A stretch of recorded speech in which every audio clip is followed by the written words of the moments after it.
Live from Target Center. There's one game coming for all the marbles. We're going to talk about how and why it happened. 82-80, Minnesota wins in game 4. So much to get into, so much fun to be had. Locked On Women's Basketball starts now.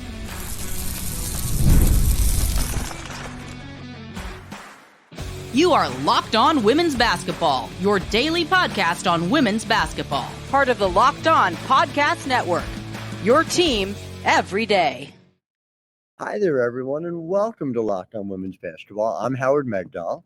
And I'm Jackie Powell. And we are joining you live from the press conference room at Target Center following a thrilling 82-80 victory for the home team, the Minnesota Lynx, here at the Target Center. I will say this, fans were prepared for all outcomes when you talked to them prior to the game. There was a level of loud that I think was also, let us say, permeated by a fair amount of, oh my God, is this it? But ultimately, it was not it, thanks to 2 clutch free throws by Bridget Carleton in the final seconds and a shot that missed at the other end, a heave from Breanna Stewart. We are going to Game 5. The last time that a Game 5 will be the last possible game in a series, as Kathy Engelbert announced earlier in the playoffs. It'll be best of 7 next year. This one will be for the ages. And Sandy Brondello, who, by her own acknowledgement, and I think we will both agree with this, she's one of the nicest coaches in the league. She went off, was not happy about some of the calls that were made, or more specifically, were not made. So we're going to be talking all about what Sandy said, how the Liberty reacted to that in segment 1. Segment 2, of course, we are going to be talking about Bridget Carleton, the Canadian superstar who came through big for her team. A lot of people came through big today. Alanna Smith alone, we could do a whole podcast just on what she did with her bat. So I spoke to her after the game and talked about that. Jackie has a really interesting tidbit, a little prequel to what Bridget Carleton did here. And then segment 3, we're just going to be talking about the tightest series ever, maybe. What will it take in order for one side or the other to prevail? But I want to start here with Sandy Brondello. Jackie, take us through what Sandy said, and just to set the context for it, okay? 9 free throws attempted by the Liberty, 20 free throws attempted by the Minnesota Lynx. I'm not here to pass judgment on whether this was right or wrong. I'm just going to point out a couple of things. One of them is 20-9 free throw disparity, and there is often, but not in this case, a similar disparity in shots in the paint. Well, the Liberty took 38 shots in the paint. The Lynx took 27 shots in the paint. So again, you can understand why a coach, especially at a moment of high tension, comes in, even Sandy Brondello, a little bit upset. But Jackie, what did she have to say? Well, I think it's important to lay down some context before I explain or read off what she said about the foul disparity. We live in the gray area. Yes, we do. And I think the tension was a buildup from the fact that the first question she got was essentially asking, why didn't you call a timeout in some of those last moments? We were messaging during this part, and you wrote to me, she trusts her players. That's right. But there are questions about, were her players a little bit gassed? Did they need a little bit of time to breathe? And by the way, I was wrong. She was trying to call a timeout. She said, maybe I should have run out to the middle of the court. When she said that as sort of an aside, that was your first sense of like, oh, this isn't your typical Sandy Brondello press conference. That was sort of the first moment where you understood, like, she had some things to get off her chest. And so it is worth noting she attempted to do that. She was not heard. I don't know how anybody heard anything in that building. 19,210 people, a paltry 19,210 after they had 19,521, was it? I think that's what it was. So from that perspective, you needed I guess your outside voice. I don't know. It's very hard to do. But, so she does a whistle thing, which is very loud. But maybe that she couldn't even, it was so loud she couldn't even get that. But listen, like, Right.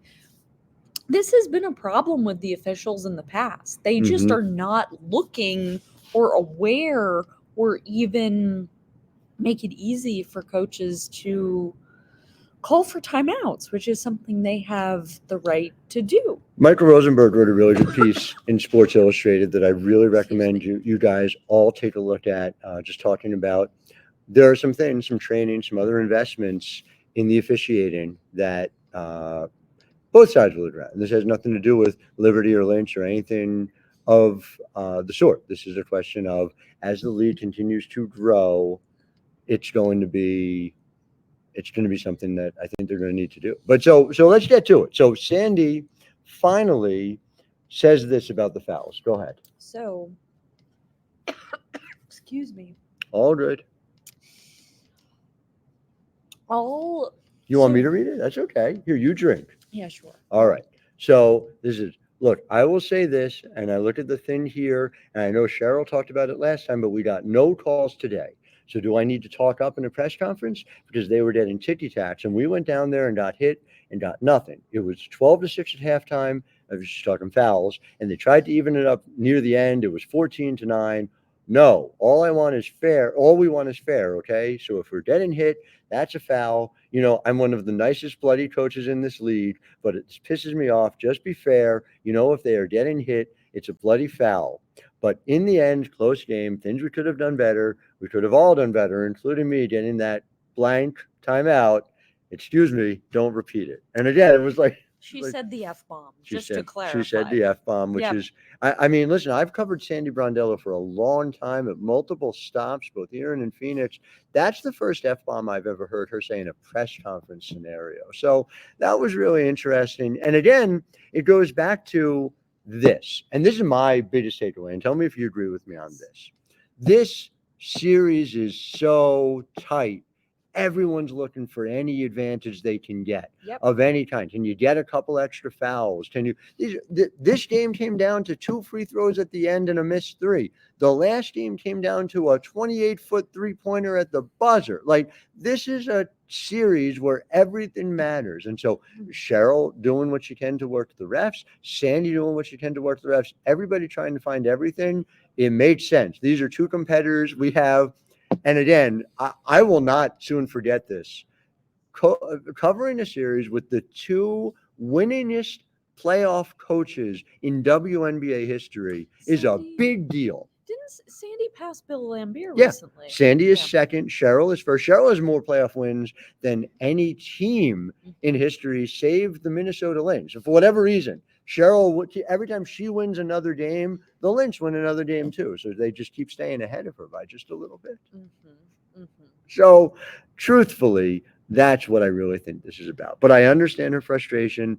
Yeah, especially when you have Stewie in foul trouble. And it's like, when was the last time Stewie was in foul trouble? I don't remember it. It was not the type of game that I know Stewie wanted to have. A double-double, 11 points, 11 rebounds, 4 assists, 3 steals, 1 block shot. She is still, after all, Breanna Stewart, but not getting the shots to fall. She didn't make her first shot of the game until 7:18 to go in the second. And again, that's the part that I kind of go back to is, yes, the Liberty have this game 5. And we'll get a little more into this in segment 3, but this was a game in which Breanna Stewart shot 5 for 20. Sabrina Ionescu shot 5 for 16. Sabrina did not make a 3.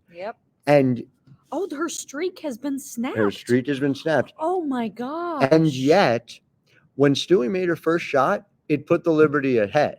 When they had an opportunity to win this game late in the fourth, it came despite not getting all that much from either one of those two signature players. I mean, if Breanna Stewart and Sabrina Ionescu combine to shoot 10 for 36 and you still have an opportunity at the end to win the game, that's really significant. And certainly Jonquel Jones, her 21 points on 10 shot attempts, really impressive. Benijah Laney continues to do a bit of everything, and 10 points there as well. They got production off the bench. There's just a lot that went right despite it that allowed them to do it, but it is amazing. So anyway, really a big time game ahead coming up in game 5 for the Liberty. We'll get more into that in segment 3.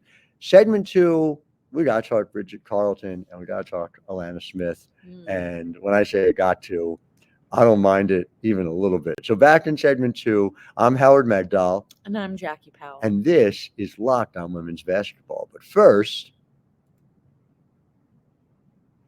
Locked On Women's Basketball is brought to you by Game Time. And folks, if you're trying to get tickets to Game 5 to the WNBA Finals, I don't know this. I've been busy. I've been doing post-game stuff. But I'm going to bet they're sold out. You're going to need to go and get it somewhere else. And where you want to do it that's reasonable, where you're going to be able to know exactly what you're able to see, well, you do it over at Game Time. Download the Game Time app, and you can do everything from like last-minute deals that they put on. You can opt into an all-in pricing, so you don't have to say, oh, it's this price, and then it turns out, oh, the fees are more than the ticket itself. Like some places, you know, Game Time can be upfront with it about it, and it's a wonderful way to see where you're sitting, but also the view from where you're sitting, because bottom line is that Game Time offers you the chance to do all of that. And by the way, they'll even offer you a chance to do it at a little bit of a discount, which I love. It's like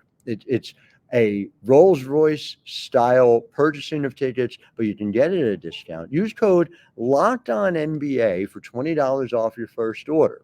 Terms apply. Now, again, create an account, download the Game Time app, redeem the code LOCKEDON for $20 off. Download Game Time today. What time is it? Game time. Back here in segment 2, Howard Megdal here with Jackie Powell, talking Locked On Women's Basketball. I should let you say it. With Howard Megdal here with Jackie Powell. See, that's much better. Yeah. We're talking about Bridget Carleton, one of my favorite subjects to talk about in all of basketball, dating back to her time at Iowa State.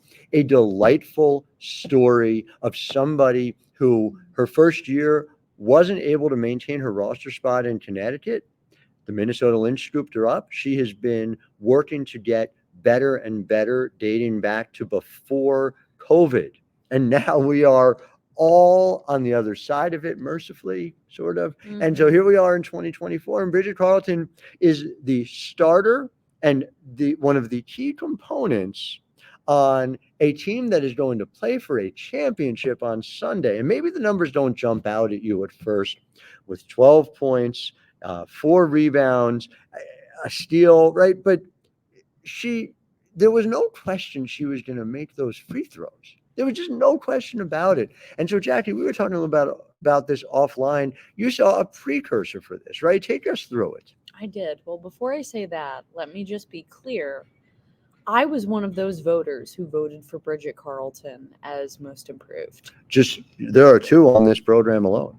Oh, so it's both of us. That's correct. But and the reason I did, yeah, it's just us. as a quick aside, is you take a look, it's not just her minutes, it was her production in those minutes.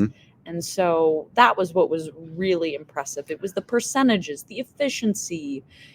There was just so much to me. The defense. You will forgive me because this is not exact, but what I remember was in the first half of the year, she was shooting about 4.5 threes per game and was hitting 41% of them. And obviously, scouting reports adjusted. She was a willing shooter, which is such a critical thing that Cheryl talks about all the time. And so, okay, well, so what's she going to do after the break? Oh, 6.5 3-point attempts per game, and she upped it to 44%. She got better, and then she got better again. And that was how she ultimately earned my vote. Before you talk about the fact that just defensively, it's fascinating. Nafisa Collier is the primary defender on Breanna Stewart. It makes a lot of sense. What I am taken by is that, Fee's size is significantly bigger, both broader and a little bit taller than Bridget Carleton. Bridget Carleton's held her own defending Breanna Stewart at times throughout the series as well. At times. It's not universal, and she's not the primary defender on it. But again, it's just another element of this Lynch team. Cheryl talked about them as the collective after they beat the Liberty for the last time in the regular season. And that phrase just really stuck with me. I just think that means a lot when you think about this team. So Bridget Carleton, She steps up. I talked to her about this after, and she said she wasn't even particularly nervous. She said, I'm a good free throw shooter. I've practiced this. Well, let me tell y'all about this. So I think it was on Tuesday, the practice day here in Minnesota, Mm-hmm. and we're watching the end of Lynx practice, and we see that they single out for Bridget Carleton to practice taking some free throws. Mm-hmm. And so the rest of the team, they get really loud and they make all this noise to try to, simulate what it would be like in a raucous environment. Although I must say, Target Center, this is their home team, so They were nice and quiet. Yeah, they're a bit quieter. But what I took away was the fact that they knew and they wanted to practice the chance that Bridget Carleton would get if she was fouled, and it happened. It's a great free throw shooting team. I don't even think Bridget Carleton's the best free throw shooter by percentage on the team. I don't have it in front of me, but I'd bet pretty good money that it's Kayla McBride, and who is a free throw shooter for the ages, going to be one of the best in the history of the game when it's at 9 is already when it comes to shooting free throws, and frankly some other things as well.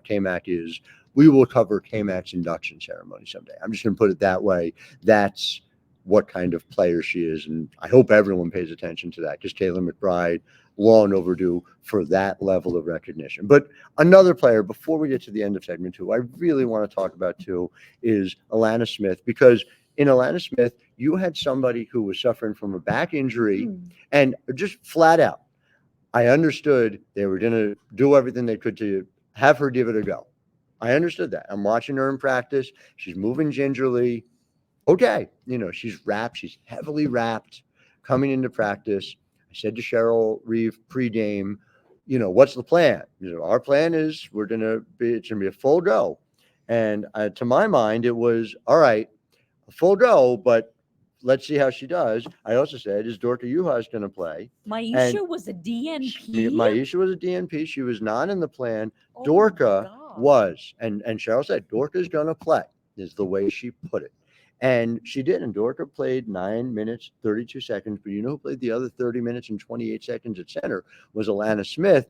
She was incredibly effective, 5 for 9 from the field for 12 points. So again, real efficient, 7 boards. She out-rebounded Breanna Stewart tonight, a couple of assists, a couple of steals, a blocked shot, was very much herself, was very much this player. And so I said to Alanna Smith, as we were talking after the game, have you taken any time to sort of think back to what it means in your career to be here now, about to play Game 5? She talked about the fact that 2 years ago, she was watching at home. She was sitting there watching the WNBA Finals, and she didn't know whether the WNBA was in her future. And how things have changed after a breakthrough year in Chicago, Minnesota, understood not only what she was, but what she could be. The Lynx have signed her. Again, Cheryl Reeve, an elite coach, an elite front office person as well. Claire Duelius is a GM who any team in the league would be wanting to seek and would be lucky to have. And the results are this team fits. This team fits together. And so just to go back to BC, when I asked her about, just basically her making plays versus Nafisa Collier making plays on defense, and she just said, we all have an understanding of where we're going to be. And by the way, they're just having the time of their life.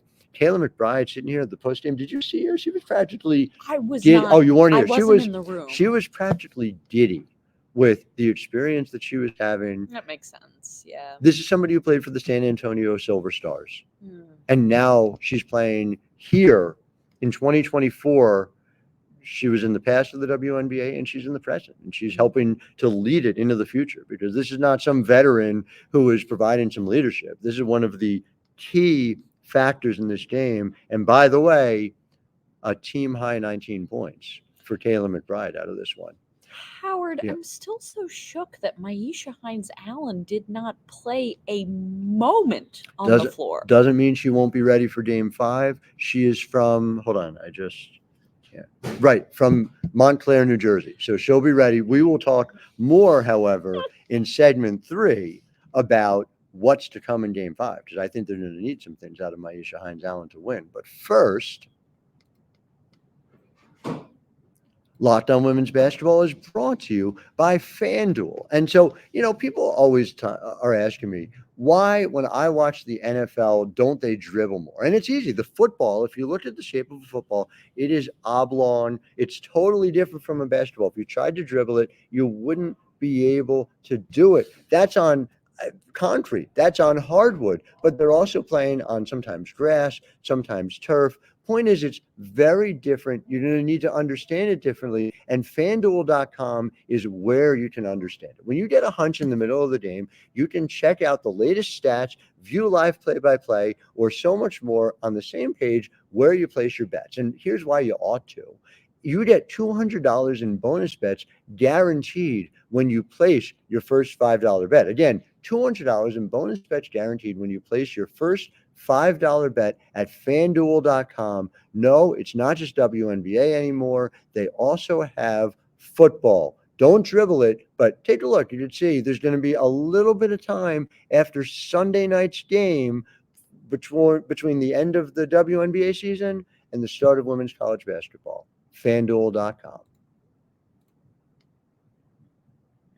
Howard Megdal here, back at Locked On Women's Basketball with Jackie Powell, talking about Game 4, 82-80 victory for the Minnesota Lynx, and a Game 5 to come that really will be for the ages. This is, I've been thinking back to it. This is not my first, not my second, not my third Game 5 of the WNBA Finals, but having covered Lynx and Sparks in 2016, 2017, having covered the Sun and the Mystics in 2019. But it's been a while since we've had this. And so I keep flashing back to what Cheryl said a few days ago, where she talked about that Lynx Sparks was a glimpse into the future of the WNBA. Wrote about this over at the 9 newsletter this week. And it does feel that way. But in some ways, this one, the last of the best of 5, so we got best of 7s coming for the WNBA Finals starting next year. This feels like both a glimpse into what is coming and also sort of the end of not just an era, but an era punctuated by the best WNBA year anybody can remember. And so from that perspective, that they're getting to play a Game 5, I said to Bridget Carleton, do you wish it were 7? And I know what answer I did after it. She said, "Well, my body doesn't wish it was 7, but I'm sure the fans do." And so let's get into what that's going to be like Sunday night. Jackie, you were here. You heard what Sandy had to say about being able to earn this as a reward for the opportunity to have that top overall seed. What do you think this means for them psychologically to be able to collect that reward on Sunday night? I mean, it's absolutely huge for them. I mean, they have really valued home court advantage this season, with the exception of that Game 1. That was as of now, the only playoff game they've lost at home. And I'm just saying, even that one, for 35 minutes, they led by 15 points. They did. So I'm just saying, even in that game, they took advantage of their home court for 7/8 of it. Right.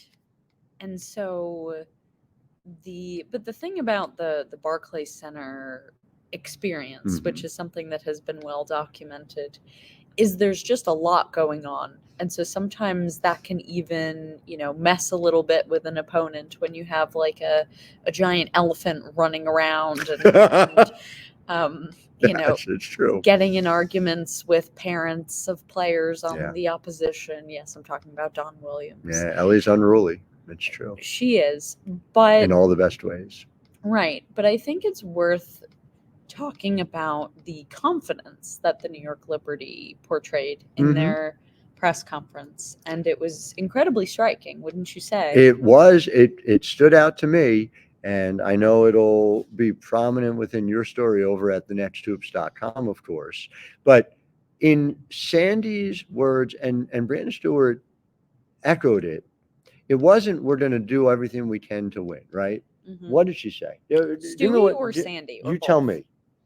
So, Give me Sandy first. okay, so Sandy says, so we've got one more game, and we're going to win on our home court. We're going to win on our home court. She just laid down the marker. What did Stewie say? She said, we are going back to New York, and we're going to get it done. Yeah. I mean, getting it done there. Mm-hmm. The fans obviously will be thrilled about that. It's an opportunity for New York to have, I mean, again, a signature moment. This team, this franchise, this original WNBA franchise has never experienced. Coming into this series, from my perspective, history was going to happen either way. I talked about this last week at the 9, right? That either you were going to see Cheryl Reeve win a gold medal and a WNBA championship as a head coach in the same season, while giving Minnesota a 5th championship. I think was known informally as the full Brunson, right? Or alternatively, you were going to see the New York Liberty and their long-suffering fans. I've been on subways with you, so I know I've heard your stories about what this has felt like through the years. A chance to finally experience that victory. And so I'm so amped. Like Sunday night, we're going to see something truly historic. Yeah, it's a moment in WNBA history, women's basketball history, women's sports history, New York or Minnesota history. Giant elephant history. Yeah. It's very true. It's very true. I'm sure Powell wishes he could travel to actually duke it out with Ellie in person. I'm just going to leave you with this. Go to the Next Hoops, the Next Hoops on Instagram. So I was talking to John Paul Jones. We were both talking to John Paul Jones today. And because you asked the question about Ellie and Powell and that they were going at it. On social media. And what did John Paul Jones say about Powell? I didn't know the Lynx had a mascot. Oh, no, you didn't, John Paul Jones. Oh, man, Powell is going to have something to say about that, even though obviously, technically mascots don't talk. Also, Jonquil did say in that video, I sort of said, oh, so, you sad that Ellie couldn't make the trip. And she's like, well, Ellie is holding it down for us in Brooklyn, and she's going to welcome us back when we get home. She sure will. Ellie's going to be there. Sandy Brondello is going to be there. Cheryl Reeve is going to be there. Nafisa Collier is going to be there. Breanna Stewart's going to be there. Courtney Williams is going to be there. Bridget Carleton and Kayla McBride, and just so many people. Sabrina Ionescu is going to be there. Jonquil. Did we say Jonquil already? I think we did, but certainly she'll be there. So many people I've had the privilege of seeing their stories develop. So many people you've had the privilege of seeing develop, a franchise that you have covered since before they were 2-20, when they played in an arena that actually it's an arena that is contained inside of a hall closet of another arena. There are 11 seats in the Westchester County Center. In order for them to have a minion, they need to be entirely filled with one left over.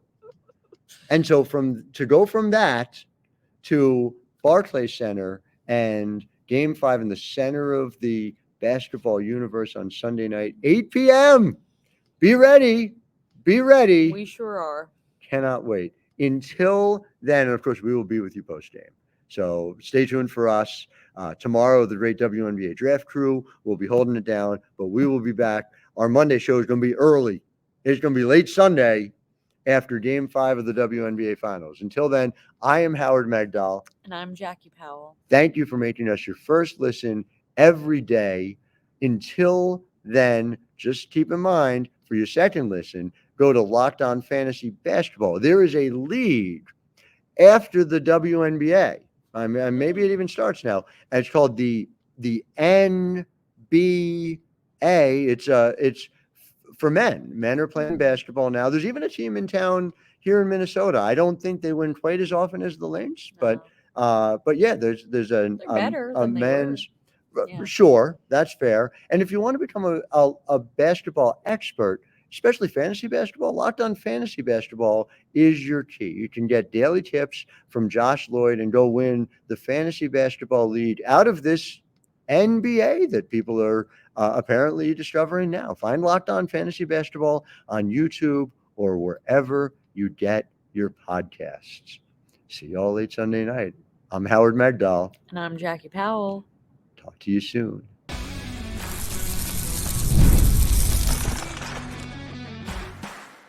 You are Locked On Women's Basketball, your daily podcast on women's basketball. Part of the Locked On Podcast Network. Your team every day.